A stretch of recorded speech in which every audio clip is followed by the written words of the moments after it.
questions for oral answer. Would some honourable member care to move that the House take note of miscellaneous business? I so move, Mr. Speaker. James Shaw.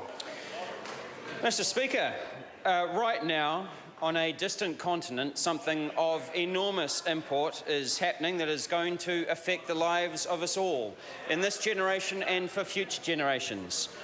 Of course, I'm referring to what's going on in Marrakesh, in Morocco, where the 22nd conference on climate change is now happening. And I know that there will be some people rushing off from the chamber now to be fixed to their television screens to see what is going on in Morocco, while a few others will, of course, be seeing what's going on in the United States of America. Now, I was just checking Twitter, Mr. Speaker, and I noticed that Texas, which is normally a Republican, solidly Republican seat, is too close to call. And I believe that is because Texans have got quite a good sense of when someone is talking a lot of hot air. One of my favourite sayings comes from Texas, Mr. Speaker. It refers to someone who is all hat and no cattle. And I think partially what they're seeing in Texas is that Trump is all hat and no cattle. He's a lot of talk. And in that way, he's quite similar to the National Party. Because the National Party, Mr. Speaker, say that they are environmental champions. They say that they'll make New Zealand predator-free, but they won't say how they're going to pay for it. They say that they care about our rivers, but they won't make them swimmable. They say that they'll sign the Paris Agreement and ratify it and all of that good stuff, but they're not actually going to cut our pollution. So what we need to do is look behind the rhetoric, Mr. Speaker.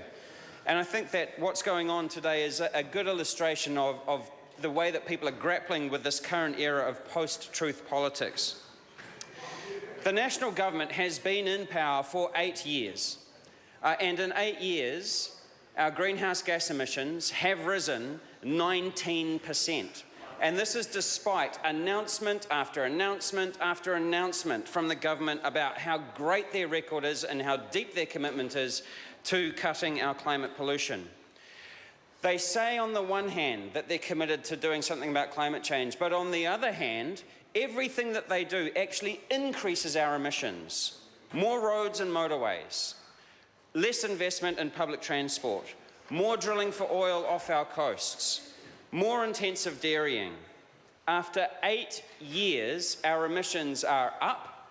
It is all hot air from the National Party. That's their plan.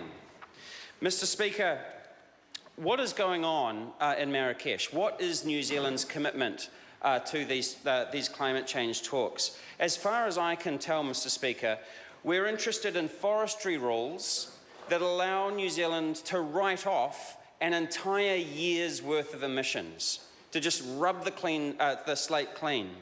We're interested in setting up an international market for carbon credit trading that means that we can pay other countries to reduce their pollution so that we don't have to, that we can let ourselves off the hook in another way. And when it comes to international aid, where we made multiple $100 million commitments last year in Paris, there is no sign of any new or additional aid to our Pacific neighbours who are the first to feel the effects of climate change. Mr. Speaker, it is all hot air from the national government when it comes to climate change. And it deeply concerns me because what are our negotiating teams doing in Marrakesh? Are they actually trying to reduce our emissions? Are they actually trying to work out an international framework where our commitment, the words that we say, have any effect in reality whatsoever? I honestly can't tell you, Mr. Speaker. Mr. Speaker, I don't think that Americans will choose Trump today because hype and hot air eventually become transparent. And just like Trump, with Trump, New Zealanders aren't going to buy more talk and no action.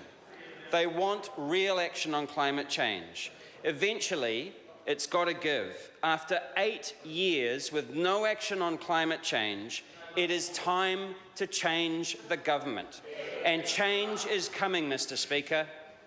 especially to climate change.